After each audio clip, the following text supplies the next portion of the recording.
Welcome to the Girl Means Business podcast. I'm your host, Kendra Swalls, a former teacher turned entrepreneur, here to help you navigate the messiness of mom life and biz life. Each week, my guest and I will share our experiences, insights, and tips to help you move your business from survival mode to success mode. So grab your favorite drink and let's dive in, because this girl means business. Hey there, and welcome to episode 190 of the Girl Means Business podcast. As I'm saying that number out loud, it's just blowing my mind that we are only 10 episodes away from 200 episodes of the Girl Means Business podcast. It feels like just yesterday I was sitting on the floor of my closet with the voice memo app on my phone recording episode 1 with zero clue what I was doing. I mean, in full Enneagram 7-ness, I came up with the idea to create a podcast, and 3 days later, I'm sitting in my closet recording the first episode. And here we are, 190 episodes in. And the crazy thing is, this is the thing that has been the most consistent in my business for the last 3 years.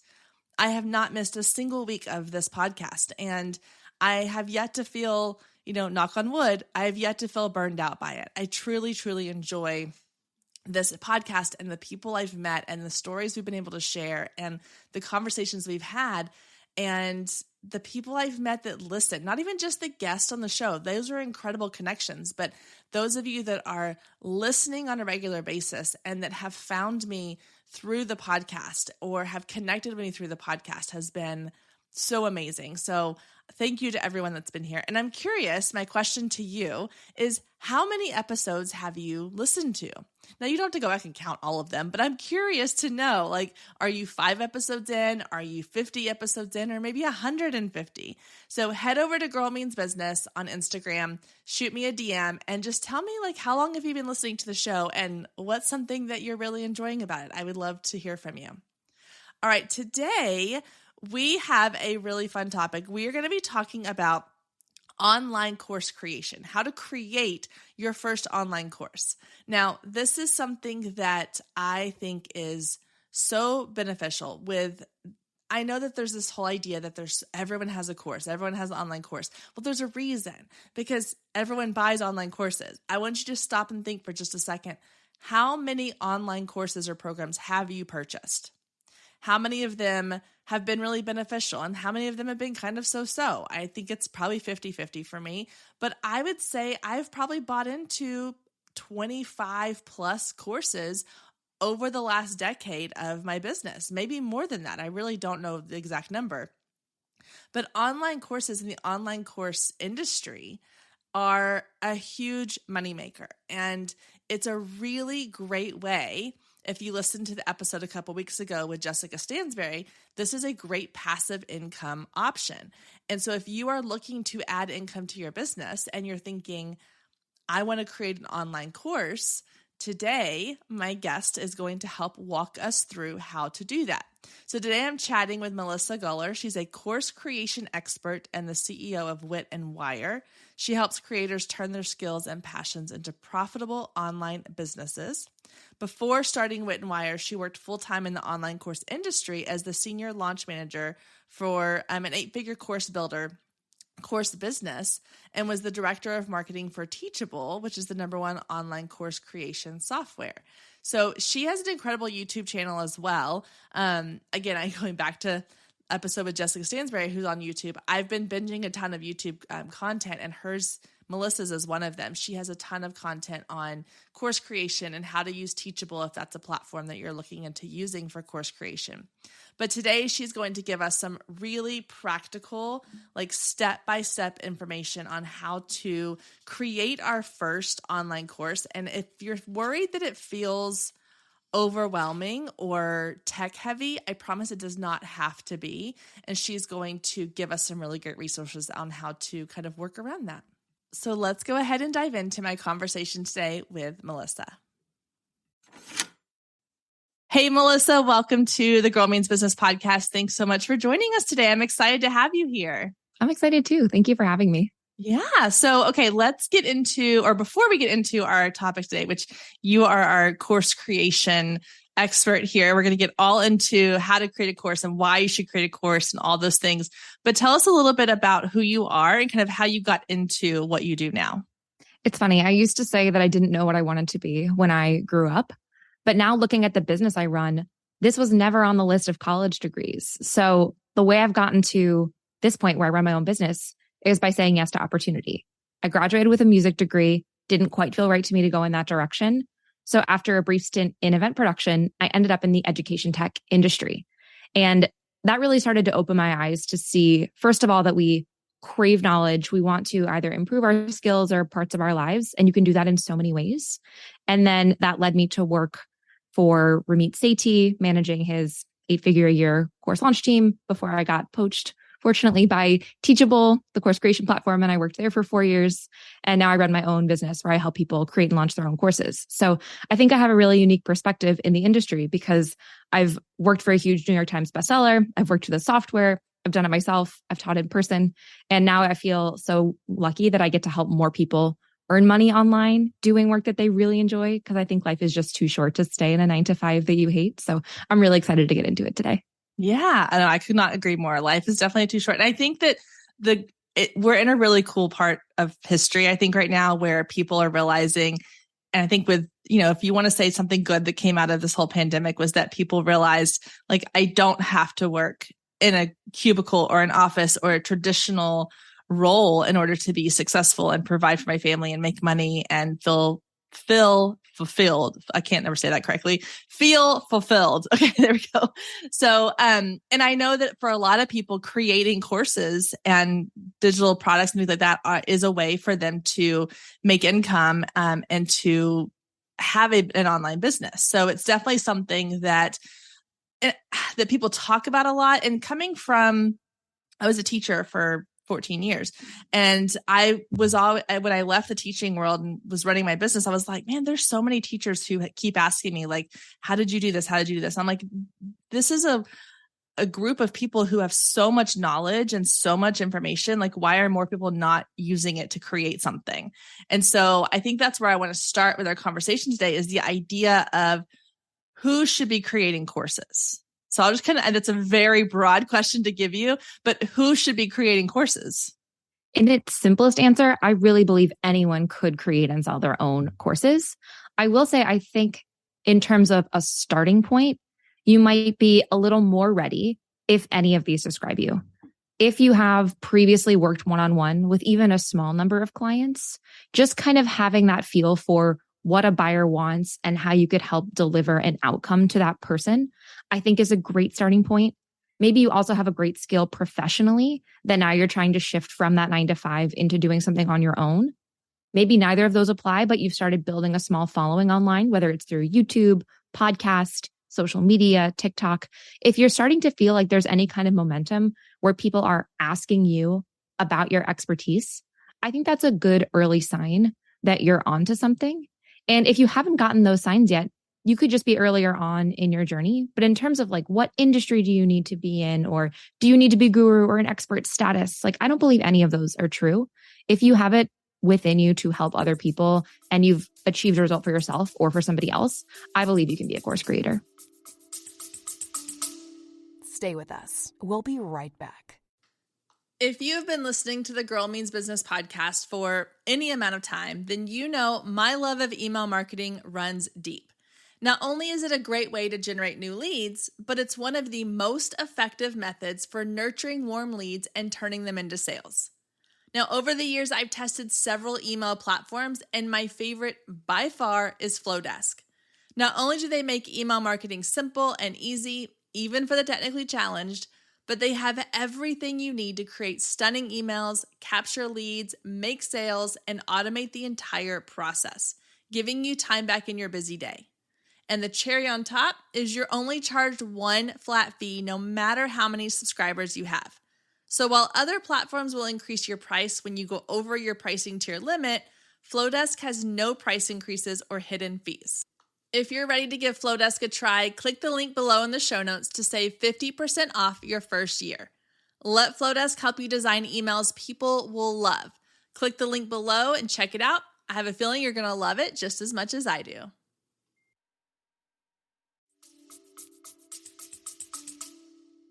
So you mentioned there like the idea of being like an expert or a guru. So I think this is a big sticking point for a lot of people. And we're going to kind of get into the mindset, I guess, of course creation for a second, which is how do you get past that feeling of, well, I'm not an expert, so I don't know that I'm in a position to be teaching other people, or I'm not far enough along in my journey to create a course for people. So what do you say to somebody who's kind of in their head a little bit, kind of creating that roadblock for themselves? I think it's a huge common mindset block, especially because a lot of us who are very like service oriented, like we want to be helpful, I've found that those people are the most likely to hold themselves back and worry that they don't quite have enough to give. But if you think about even just a friend coming to ask you for help, or in my old full-time jobs, I was always the go-to Excel girl. People always came to me for help. I didn't have any kind of certification, but people always felt a sense of relief when I could finally explain something that they couldn't untangle on their own. Yeah. So a lot of people talk about the fact that you only need to be a step or two ahead of your buyer.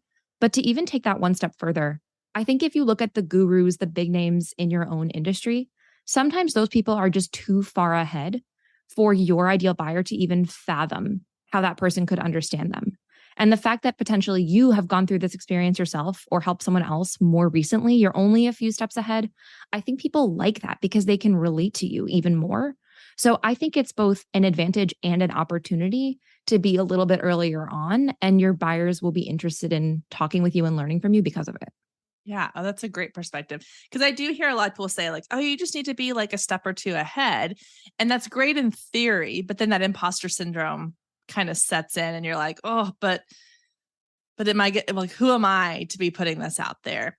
So another question that kind of came to my mind here was for someone who, and again, I come from kind of the photography industry was my first business. And I know there's a lot of photographers that are really, really skilled. And like you mentioned that you were kind of the Excel person, like that's who people came to you because you were good at that. And you probably could have taken that and completely run with it. And you could, because you had a skill that other people needed. With photographers, I see the same thing. And this could be for any industry. I'm just using one I'm familiar with, is that you have these photographers who are really skilled at some aspect of what they do. Like there's some that are incredible that work with Photoshop, or they have this incredible knack for getting authentic moments out of like families and little kids, or they, are super skilled in the tech side of things. And the problem is they think, oh, but I have to be good at every aspect in order for me to create something. So can you kind of walk us through the idea of like, how can you figure out like what it is that you should be or could be creating a course around without feeling like you have to, again, kind of be the expert in all the things? Ultimately, what people want to buy are solutions to their problems. So when I talk with my own students about what makes a profitable course idea, it's a combination of figuring out what does somebody already desire, because we can't create desire in other people.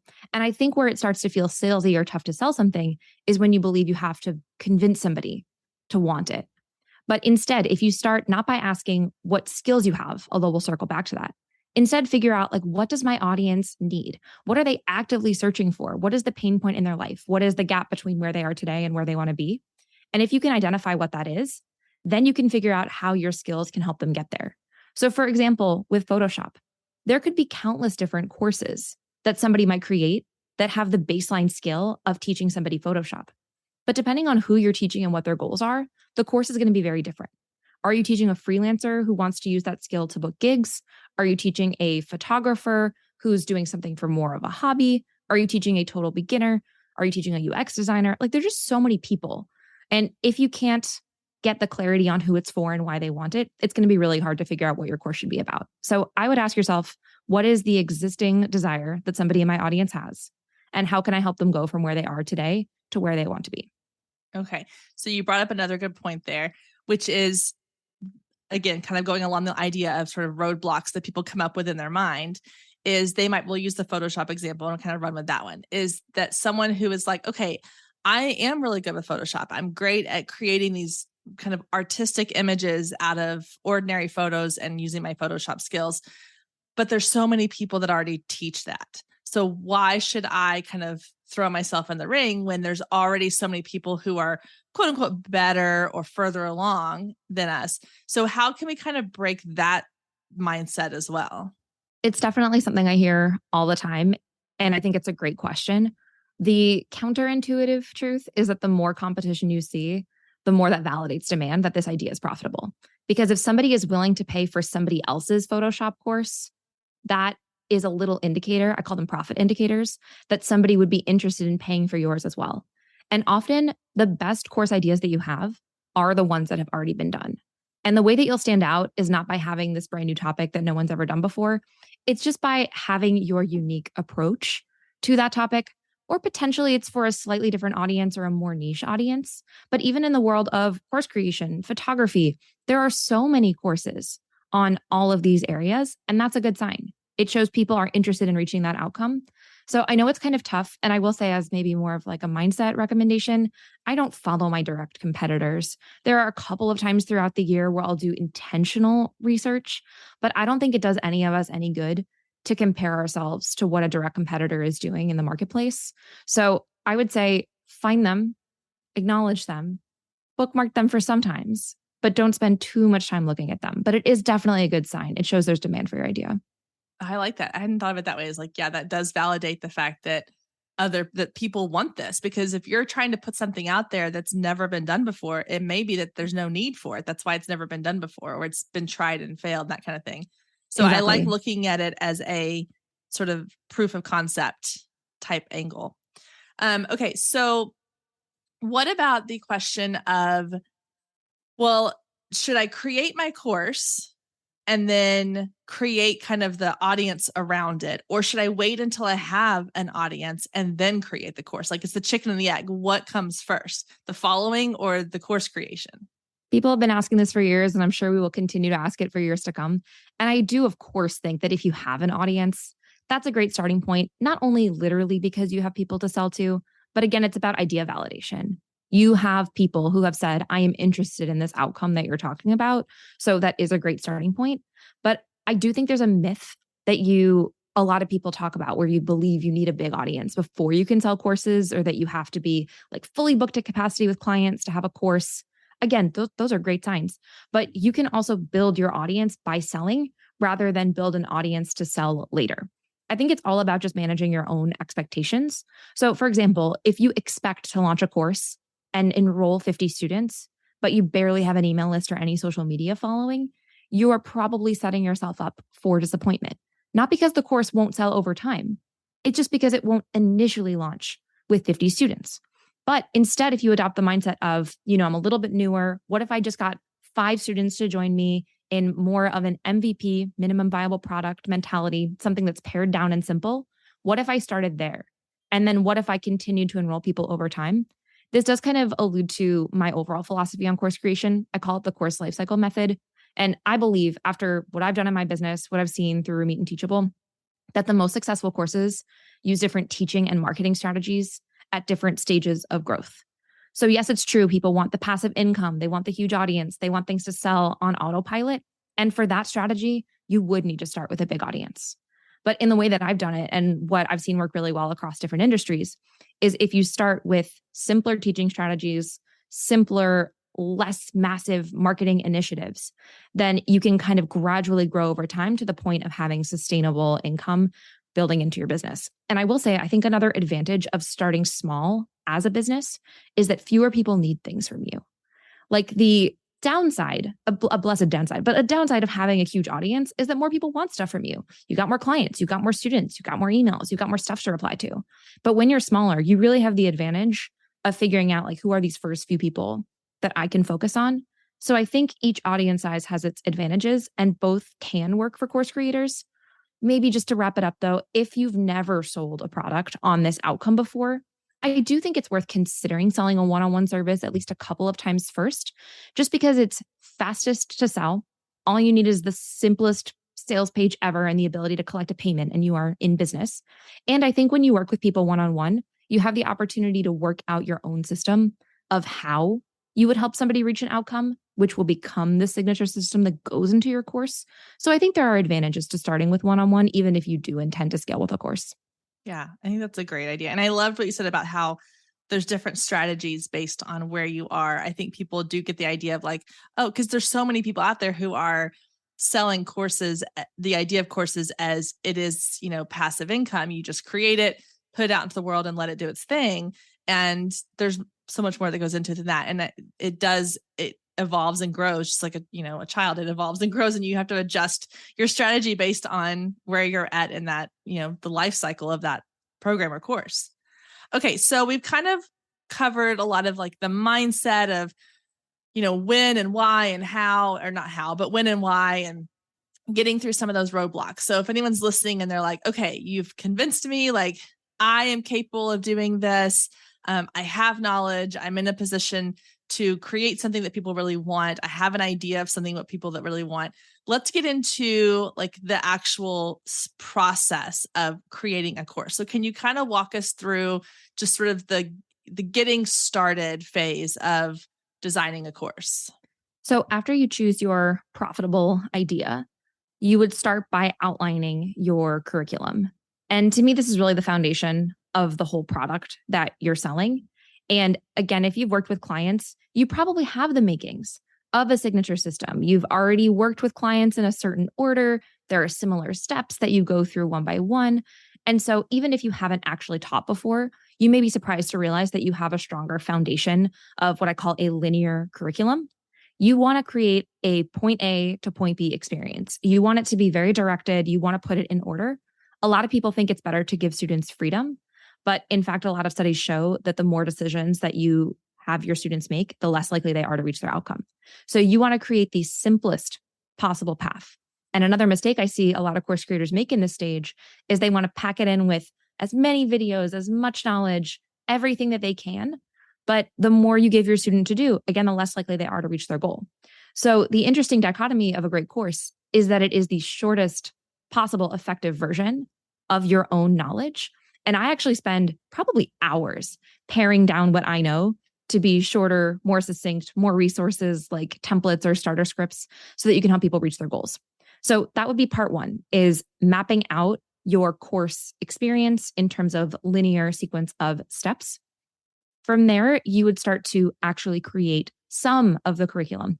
And I say some on purpose because thinking back to the course lifecycle method, the first phase of that, which is what all new courses go through, I call it the validate stage, where your goal is just to sell the course to prove that it's profitable. And a big issue I see with the big marketing strategies, things like webinars, paid ads, things that are objectively good ideas. The problem is if you launch a brand new course and if you do a big webinar, you do all these paid ads, most people believe that the reason their product didn't sell is because their marketing wasn't effective.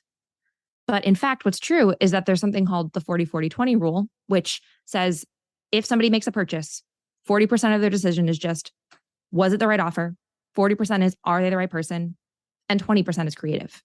So 80% of their decision just comes down to, did you tell the right thing to the right person? So to me, that's why validate is so important. And getting back into this course creation process, instead of building the entire course first, which is potentially risky because you don't yet know it can sell and you don't have guaranteed buyers and you aren't totally sure even what that curriculum could look like, could take a long time. Instead, I want new course creators to create just the first maybe week or two of their curriculum. And after that, you would actually switch over into enrollment mode. You want to get people to pay you up front. And then as your first students go through the experience, you would be releasing content on a weekly basis. So in terms of the first version of your course, you would be outlining curriculum, creating maybe just the first week or two, and then you would be opening enrollment to get your first round of students and then delivering the course over a series of weeks so that by the end, you would be either ready to do potentially another kind of beta round like that, or maybe by the end, you have gathered enough information that you feel confident moving forward and creating like the full curriculum and moving more towards the automate stage. But those are kind of the essentials for new course creators. Okay. So there's a lot I want to kind of dig through there for a second. So you're saying have the idea, like the topic. We're just going to stick with the Photoshop idea. So the idea is you're teaching photographers how to use Photoshop to create stunning pieces of artwork out of their clients' photos. You outline everything you're going to put into like start to finish, correct? Mm-hmm. And then you kind of pare it down if you need to. And so you're saying don't go in and create all the content, just create the first maybe like piece of it and then put it out there and see if people are interested and get people enrolled. Exactly. Right? Because what if maybe you have almost exactly the right idea? People definitely have a demand to learn Photoshop, and many different types of people have that demand. But it's possible that the outcome of your course, the end point, wasn't exactly right, or maybe it didn't quite resonate. And so if you build the entire course, you risk creating something that might just needed a small tweak to be the exact right profitable idea. So what I want for new course creators is you definitely have the complete plan, and having a week or two maybe of that starter curriculum is great. But you really want to get that offer out there. And I know it's scary because selling is very daunting, but just getting paid up front, even by a small number of students, not only validates demand for the idea, it also validates that it is worth your time to create this course. And what I really love is when your first students are going through the experience, I like to really over deliver for them, offer maybe even some bonuses, like a one-on-one call for each student, things you will not do forever, but they'll help your students reach results, which means testimonials to help you sell in the future. But you'll also learn, where do they get stuck? What are the questions that I missed? I think there's so much value in having the first students help you shape what your curriculum should be. So by the end of what I call this validate stage, you've gotten paid once, you've enrolled your first students, they've reached success, and you have more confidence about kind of finalizing what the curriculum will look like, so that when you build this course, which could be an asset that profits for your business for years, you know not only can it sell, but it's also effective, which I think is a big piece a lot of courses are missing, unfortunately. Stay with us. We'll be right back. Hey, photographers, are you ready to make 2024 your best year yet? Growing a business is tough. You're following all the successful photographers and experts, soaking up their best advice and downloading all their free guides, trying to replicate their success only to come up lacking, blaming yourself when their methods don't work for you. But the truth is, it isn't you. Free content and one-size-fits-all courses can only get you so far. What you need is personalized help and guidance, but that can get expensive. Well, not anymore. I've created the perfect solution to get you personalized results for less than $2 a day. Introducing the Focus Photographer Lab, a one-of-a-kind coaching membership that gets you one-on-one results for a fraction of the cost of traditional coaching. Inside the lab, you'll find the 3 C's to success: classes, coaching, and community. With classes, you gain access to a treasure trove of pre-recorded trainings and invaluable resources. With coaching, you get monthly live trainings and Q&A sessions, along with my favorite part, the weekly one-on-one office hours, where we get to address your unique questions and challenges. And then there's the community, where you get to connect with an amazing group of talented female photographers who share your passion, supporting each other and inspiring each other to greatness. The best part is it doesn't come with an expensive one-on-one coaching price tag. You get all of that for just $47 a month. You can even try it for free for 14 days to make sure it's a good fit for you. And there is no contract and no obligation. You can cancel at any time. So what are you waiting for? Head down to the show notes and click the link to learn more and get signed up today. And let's make 2024 our best year yet. Yeah, I like that because I do think that there's a lot of people out there who are kind of either teaching or people who have this idea that like you spend all this time in your office on your computer creating all the things, the downloads and the videos and the templates, and you put it all into this pretty package and you go sell it. And then what happens? Yeah, when you realize like, oh, this isn't actually working. It's not in the right order, or I need to do this. Now you have to go back and change the whole thing. So that first round where you're talking about like having people come in and kind of test it, that's like your beta round. So you're going through it live with them. One of the blocks I could see people kind of maybe getting into, and if you want to touch on this a little bit, is selling that beta round. Because I think that there's this misconception, this idea that it's hard to sell something that hasn't been created yet. You know, we hear all the time, like sell it and then design it, sell it and then create it. That seems really scary for a lot of people because they're like, well, but what exactly am I selling? Like it's like I'm selling someone an empty box, promising that I'm going to fill it with chocolates, but they don't know that I'm actually going to do what I said I'm going to do. So how can we kind of shift that mindset of selling this course that we're creating, even though it's not a fully finished course yet? It is a super common fear. And I think it's because of the way the word like pre-sell gets thrown around as though I'm going to sell something that I haven't even conceptualized. Like at the point where we are going to make the sale, you have a clear plan. You've already done the research to have a good sense that this is a profitable idea, and you've started building just a little bit. But I want to compare why I think it's actually riskier. So we've talked about that, right? Like to spend all the time building the whole course, very risky. But I think where people maybe have this fear coming from is, well, what if people are disappointed? Or what if people expected to see the whole course on day one and they don't see anything? But the simple way to solve that is to tell people that they're first. Yeah. Tell people this course is starting on this specific date. And on that date, either you could choose a live delivery or what's called drip delivery. Live is you actually just do like Zoom workshops for a series of weeks. Drip delivery means you release a batch of pre-recorded videos on a weekly basis. And as long as you're being transparent with people, my overall philosophy on sales is that people are smart. Buyers are smart. So if you treat them like smart people, they will respect you and they will make an informed decision with confidence. And so if you just tell them, hey, it's brand new, first time, it's going to be my best ever price. You're going to have more access to me. You offer them more certainty, more of your personal time. That's one way that you can negate that fear of like, what if it doesn't work? And to the box of chocolates example, for anybody who has client work, you're effectively selling them an empty box too. But for some reason, it feels very different for a course. Yeah. But in a traditional one-on-one relationship, you're selling them on a proposal of a hypothetical work project that you will complete. And it's the same thing with a course. And the worst case scenario, if let's say somebody purchases and they are unhappy, well, they can get a refund. But I would bet for everybody tuning in right now that you would try to over deliver and really help them. And that person would end up being really pleased anyway, because people don't need you to have all the answers. They do not need you to have your curriculum run perfectly the first time. What really builds trust with students is when they come to you with a question and then you get back to them with a response, because that is ultimately what they want. Mm-hmm. So I don't want anyone to stress about like, what if my curriculum isn't perfect? What if I forgot something? What if I missay something? What if I say a few too many times? People don't need any of that. They want to reach their goal.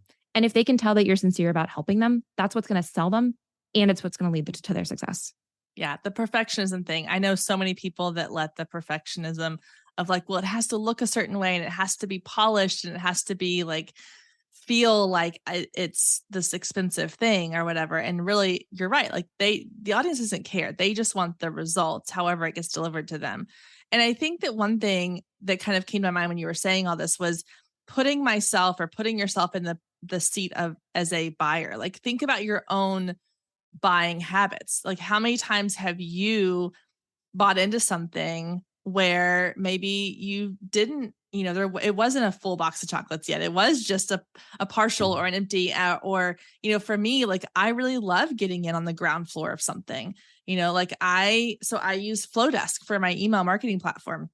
And I got in with them when they were brand new and they were like, we don't have all the features set up yet. Like you're literally going to get the basics of what you need, but on a promise that you're locked in at this low price. You're one of our kind of like beta testers and we're going to grow on this together. And I had no problem. I was like, yeah, sign me up. Let's do this. Like, I think that sounds great. But yet as a creator, it's hard for me to remember, like there are other people out there, including my audience, who are going to be okay being a beta tester as well, being on the ground floor, getting in and having access to something that maybe isn't like the Amy Porterfield finished product yet, but it's going to get there. And that's enough. I do think that the Flowdesk example is perfect because the tech industry has been doing this for years. Mm-hmm. And I shared the phrase MVP, minimum viable product, before. But every tech company that I've worked for, and even of the products that I've used, it's all about transparency. You know that you are earlier. You know you're getting a better price or more access to something. You know more features are coming. And because of that, you're not disappointed when it can't do all of these things. But what's amazing is when you're newer, if you submit a request, that tech company might actually create it. And the same is true with your course. Like if you have a way for students to submit requests to you, which could be as simple as them emailing you, and then you deliver, that is amazing. That is something that bigger courses can't do.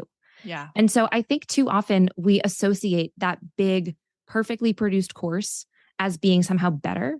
But I really think it's such a huge competitive advantage to be the course creator who only has a handful of students, where you can over deliver from them, respond to their requests, help them reach their outcomes, and then grow gradually, rather than assuming the best way is just to hop right to the finish line. Yeah. Okay. So one more quick question, then I'm going to move on to a little more of the technical side of this.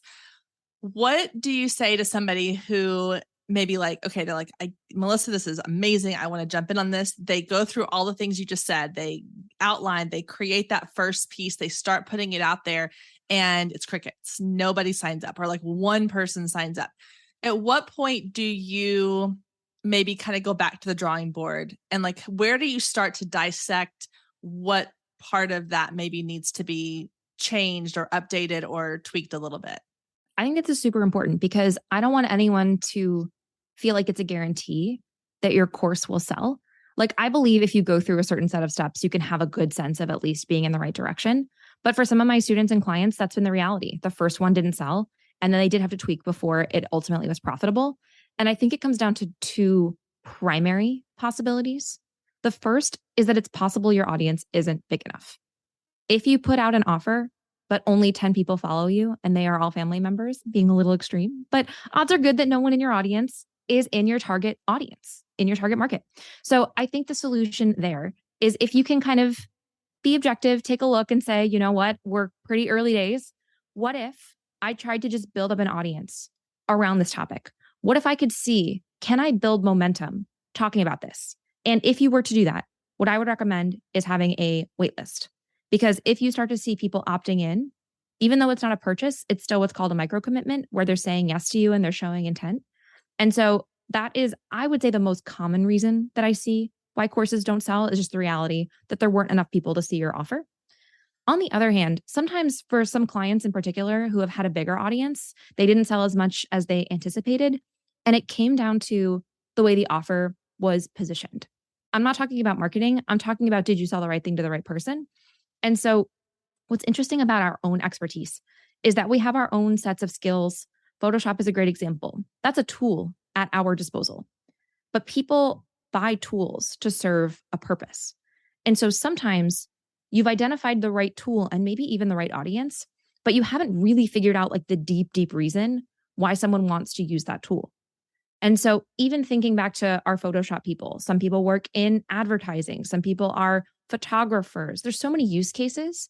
And if you can figure out exactly what a person in your audience wants to use this tool for, you need to prove that there's a value in reaching that transformation. So what I would say, if you have a bigger audience and it doesn't sell, is to get into conversation with a couple of people, not to say, why didn't you buy my thing? Instead, you just want to be open-minded and ask them, like, what are your challenges right now as a photographer? What are your challenges as an advertiser? Like, see where Photoshop would naturally come up, and then figure out, why is it that they want to learn this? Where are the pain points? What would make it worth it for them to buy a course? And usually it's just a tweak, but it is amazing how much that can make a big difference. So it's about talking to people or getting more people, one of the two. So I like, one of the things I'm hearing you say is, not once did you say completely scrap it and move on, because I think that's really important. I want to kind of reiterate that, because I know I personally have done this in the past, where I've been like, I created something, I launched it, it maybe had like 2 or 3 people sign up. I considered that a failure, so I scrapped the whole thing and like moved on. When in reality, and as I've learned over time and working with my own like business coaching like that, one of the things that she said to me one time was, she was like, Kendra, where would that product be now if you had just given it time to breathe and kept going and modified and tweaked and made different, made changes. So I love that you're kind of saying the same thing. It's not about like throwing the baby out with the bathwater. It is, take this idea, which you have already kind of created and researched, and is maybe like the Photoshop thing, that that's something people want because there's other people doing it. You just need to kind of refine your version of it to make it what your audience is looking for. So I just want to, for people listening, it's not about you failed. It's not about this was a bad idea. It's about, how can I take this and learn from it to make this better and more about what people want and need from me? I also think as a business owner, one of the best traits that we can have is curiosity around what might work. And I used to be Teachable's director of marketing engagement. We were doing tests all the time. And what I see with online business owners in particular I think maybe because we're kind of on our own a bit more, all of the strategy falls to us, is that if a launch doesn't go right or if we try something and it doesn't work, we see it as a failure. But in bigger companies and in marketing teams, that's just part of the culture. It's A/B testing. It's seeing what works. It's seeing what doesn't. What works for your business might not work for somebody else's business and vice versa. So I think one of the ways that I keep a healthy mindset generally about my business is that when I try something, it is just a test. It's a chance to learn. And if it goes well, I've learned that's something I should try more of. And if it doesn't, I've learned I need to maybe tweak something or try a different direction. But it helps me dissociate myself and my own value from the business. I didn't fail.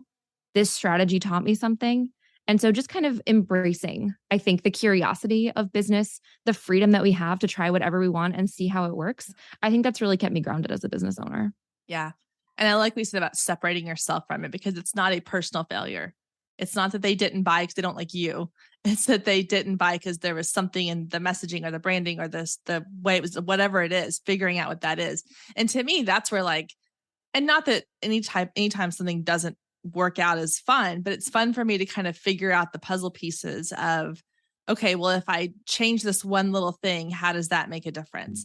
And if I do this little thing, how does that make a difference? So like you said, making it more of an experiment, making it something that, you're getting to play around with, as opposed to it's either a yes or a no kind of a situation. So I want to go a little bit into another thing that people kind of have a block around, which is the tech part of creating a course. Because I think there's a lot of people who are like, okay, this all sounds great, and I want to do this, and I have this idea, but man, it seems so daunting to create this thing. You have to have it, the videos and the platform and all the stuff that goes behind it. So can you kind of break down for us, what kind of tech requirement and knowledge is required for someone to build a course? I think people will be relieved to hear it is simpler than you might imagine. And today's tech is friendlier than ever. I personally love tech. That's the world that I came from. But I also enjoy simplifying. I'm not here to force anyone to do the biggest complex thing. I think that you'd be surprised perhaps in your whole business to see that simpler tech is often as effective, if not more. So when it comes to course creation, I usually talk about the 4 C's of course creation to give you a big picture of what tech is involved. So the first one is curriculum. If you imagine showing up to teach in a real classroom, you would show up maybe with slides, there might be handouts or workbooks, anything that you use to share knowledge and share action items with your students. That is all curriculum. And then as an online course creator, you have an option for your first round. Do you want to deliver it live over something like Zoom, keep it super, super simple, test out your curriculum? Or do you want to pre-record your videos where you would do what's called a screen share video? You would record your screen and you would end up with a series of MP3 video files. So that's the curriculum C. The second C is classroom. This is where the tool most people have heard of, an online course platform, comes in. And the function of the course creation platform is to give you the tool to put all those pieces together, to drag and drop in your videos, to put the PDFs below it, to give your students a place where they can A, check out and purchase this course, and then B, actually go through the experience. It's a login, it's, gated, you have to pay in order to access it, and then they go through it in sequence. You do not need to be tech savvy to use any of these course creation platforms. I do have a free toolkit that will include in the show notes called the Course Creation Toolkit, and it includes all of my favorites on all of these things. So you'll find that in the show notes. But just to keep it, again, high level, Teachable, where I used to work, that's one example where you would take all your curriculum, build it in this platform, and now you have your cohesive course experience. The other 2 C's are for communication and conversion. Communication asks the question, how do you communicate with students? How might they communicate with you? And can they communicate with each other? The simplest answer to all of the above is that you need a way to probably email students, which means you need an email service provider like your favorite Flowdesk or any other option. And then on top of that, you will need at minimum a support email address, somewhere where students can go when they get questions, whether it's logistics questions, strategy questions. There are so many other options, but just to keep it high level, communication is very important. And then the final C, conversion. Students need a way to learn about this course and pay you money. So across all of those 4 C's, you can do the majority of them with your online course platform. That's where you build it. That's where the checkout is, all of that. And then to build curriculum, you would use tools you're probably already familiar with: PowerPoint, Canva, Google Slides, Google Docs is what I use for workbooks because I personally don't love a PDF. I like to have something either printable or that I can type in. But that's the majority of what you're using, plus maybe a microphone and a webcam. So I do think it's simpler than most people think. And hopefully this is a little bit reassuring about the process. Oh, yeah. No, I agree. I think that, we have this idea in our head of what we think goes on behind the scenes of all these like things we see being presented online, when really it's so much easier.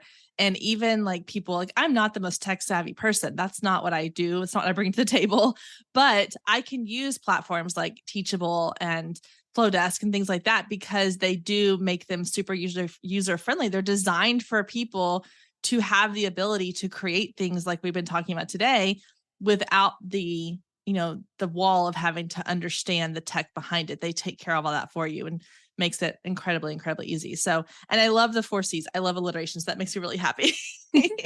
But I know for me personally, like that was a fear or kind of a block that I had, was like, how do I make this thing happen?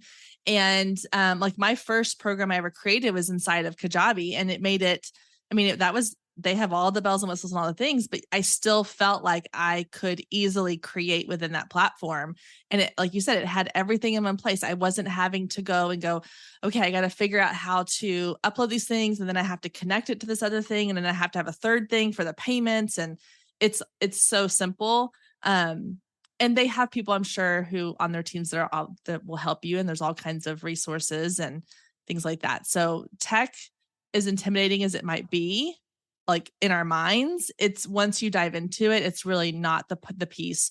I find personally the curriculum part, like for me, the part of actually coming up with like, what is it that I want to put into my course is the harder part compared to the tech part for me. I think that's a very smart realization to have, because the tech can be taught. And in fact, like we're talking about, it's probably simpler than most people might think, which is great. But to me, what sets the really effective courses apart is, can they help somebody reach an outcome? Like, do they actually do the thing that they promised to do?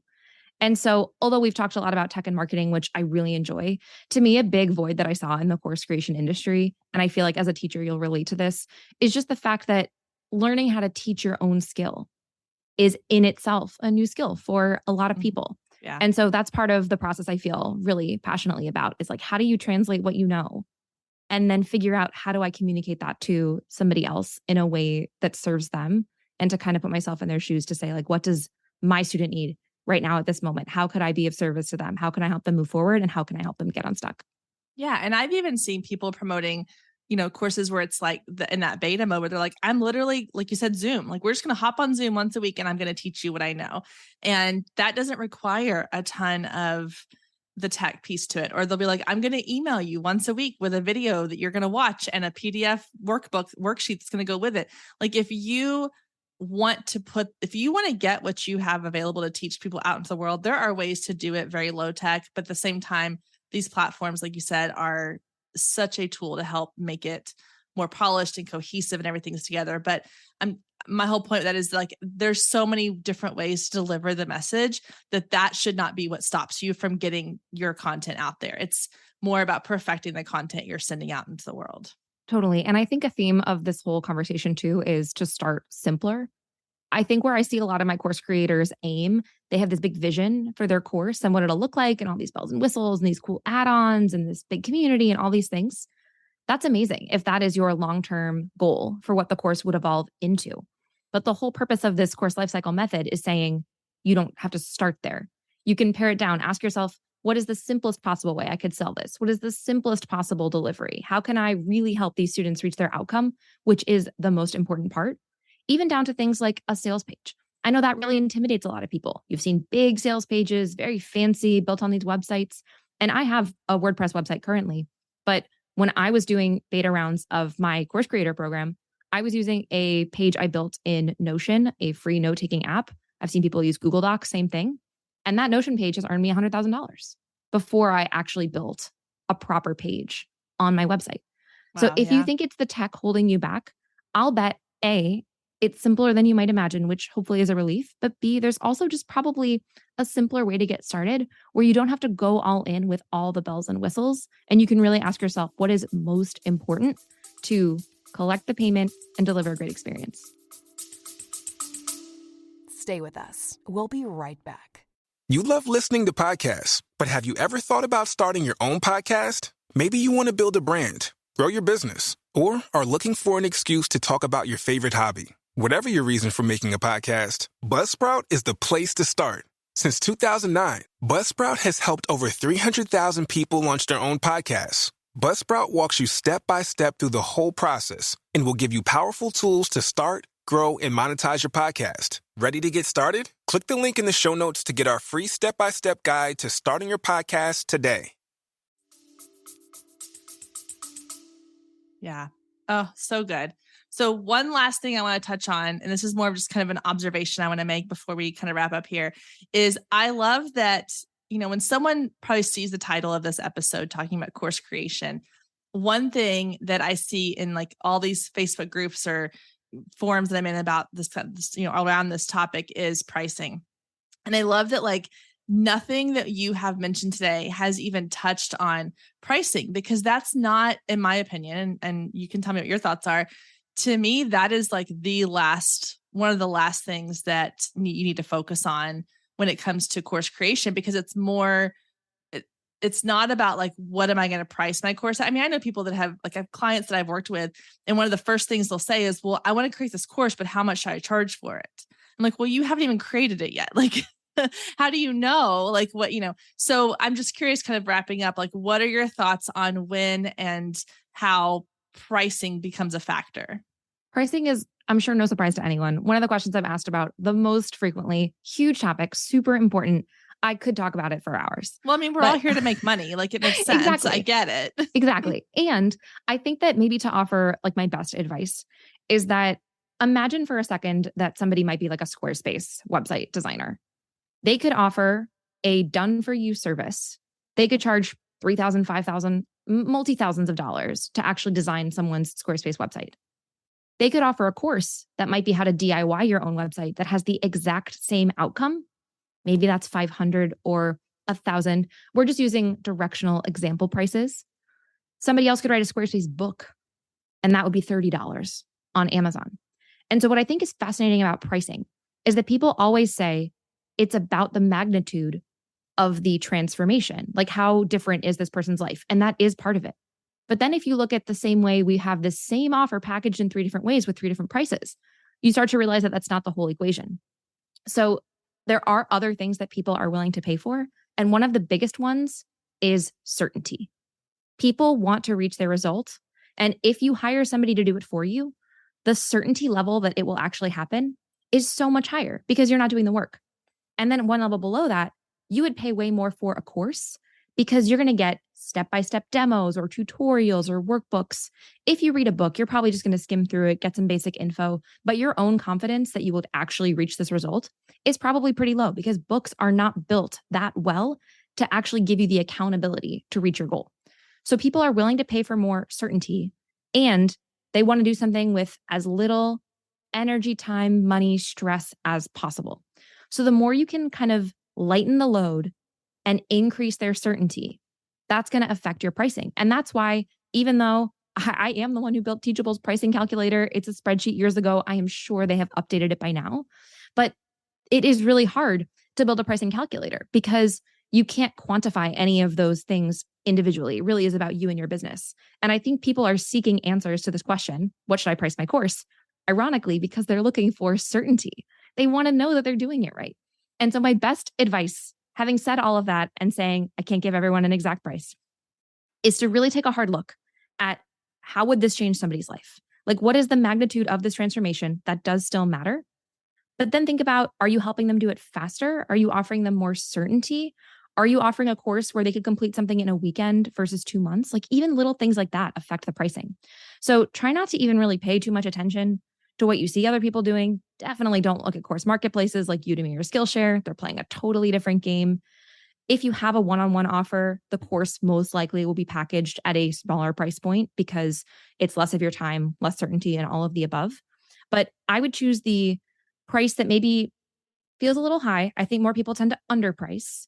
Charge at least $100 for a signature course. If not, I would say like $500 or more. Like, if you really want a product that's going to add revenue to your business versus being more of a lead gen opportunity for your business, I would aim for an outcome worth at least $100 because that'll give you, I think, the means and the opportunity to scale it up and earn significantly. But it's definitely not an exact science. I know that's a frustrating answer, but hopefully this still gives people a sense of like, choose the price, feel confident, by the way, you can change it later. You can increase the price over time, or you could decrease it. If you remove your involvement from the course, it might decrease. So there's my roundabout non-answer answer that is hopefully still helpful and useful to listeners tuning in. No, I think that's great. I loved the example of like the Squarespace scenario, because that makes perfect sense. At the end of that, each person's probably going to have some version of their Squarespace website, but it's the certainty, it's the confidence they have in either their ability or some, that's where the price point difference comes in. That's a really great example. So I appreciate you sharing that. And I think that, honestly, like anybody that's asking, like when they go in, and this is kind of drives me nuts, a little side trail here, is when I go into these Facebook groups and I see, and it's not even always, course creation. It's what should I price my photo sessions? What should I price this service that I'm offering or this new product that I have? Everybody's just looking for like almost validation to say like, oh yeah, you're in the right place, or it's worth that. And there is no right answer and there is no wrong answer. And so when people ask that question, it's kind of like, well, you're going to get the answer that either you want or you don't want, but either way, like, is it still like the right thing? I don't know. So I just think that it's such a popular question, and yet it's like the hardest question to answer. So yes. I think you did a great job. And I love that analogy of kind of the different levels. We see all kinds of examples. I saw one the other day about like the water bottles. It's like you can go into like a convenience store and buy a bottle of water for this price. You can go to, like a high-end grocery store and you buy a bottle of water for this price. You go onto an airplane, you buy a bottle of water because this price. It's the same thing, but it's more about like the perceived value based on where you are and who you're selling that bottle of water to. Exactly. And it's a misconception that pricing is logical. Pricing is emotional. And then we use logic to justify our purchase. And so another reason why pricing is so challenging is because buyers are illogical actors. Like we are making these emotional decisions. So there is no right answer, but that frees us up. That tells me there is no such thing as a wrong answer. I love that you said that. So I would just say like choose the price that you feel is right to start with. Have the freedom to change it in the future if needed. And I will add maybe one more note, which is that sometimes people want to underprice because they have this perception that either it will sell more easily or that they want to have an offer that is more accessible. And so they come to me and they say, I want to have something that's inexpensive so that it's more accessible so I can sell more. But every study that I've seen from Teachable's customers to course creators I've talked with shows that a small percentage of your audience is actually willing to pay much more. And in fact, they are better customers because they are more committed to the outcome and they want to reach it. And if you underprice your offer, you undercut the value and people will not purchase it. Like if I sold a complete course creation program, scale your business up to $100,000 program, and I told you it's $15, you might buy it because it's $15, but you probably wouldn't do anything with it because you wouldn't believe that it's worth that value. Yeah. So just make sure that you are not underselling yourself, because even if you think that's of service to other people, you are most likely hurting yourself and your buyers in the process. Yeah.